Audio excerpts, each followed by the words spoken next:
একাত্তরের মুক্তিযুদ্ধ বলেন, 90-এর গণ অভ্যুত্থান কিংবা 24-এর জুলাই অভ্যুত্থান, এর একটাও বিএনপি নিজের মধ্যে কুক্ষিগত করে রাখার চিন্তাও কোনোদিন করে নাই। অথচ গতকাল শফিক সাহেব বললেন, 71-এ তো বিএনপির জন্মই হয় নাই, তাহলে বিএনপি এত মুক্তিযুদ্ধ করে কেন?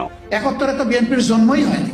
আর শফিক সাহেব, 71-এর 25শে মার্চ রাতে যখন শেখ মুজিব সুটকেস গুছিয়ে পাকিস্তানিদের হাতে গ্রেফতার হওয়ার জন্য অপেক্ষা করছিল, তখন কালুরঘাট বেতার কেন্দ্র থেকে ওই রিভোল্ট বলে যে বাংলাদেশের স্বাধীনতার ঘোষণা দিয়েছিলেন, সেই লোকটি বিএনপির প্রতিষ্ঠাতা মেজর জিয়াউর রহমান।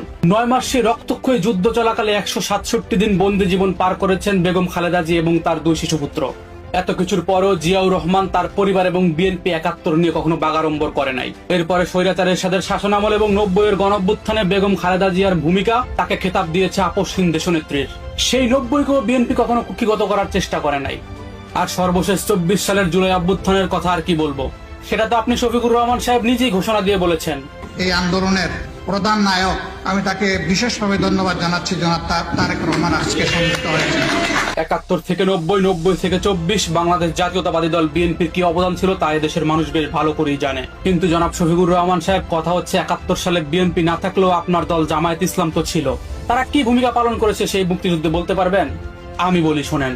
মুক্তিযুদ্ধে আপনার দলের অবদান খুন, ধর্ষণ, নিপীড়ন। তাই জনাব শফিকুর রহমান সাহেব, আপনার উদ্দেশ্যে বলবো, গলাবাজি একটু কম করেন। সময় থাকতে থাকতেই তওবা পড়েন, দল বল নিয়ে জাতির সম্মুখে ক্ষমা চান।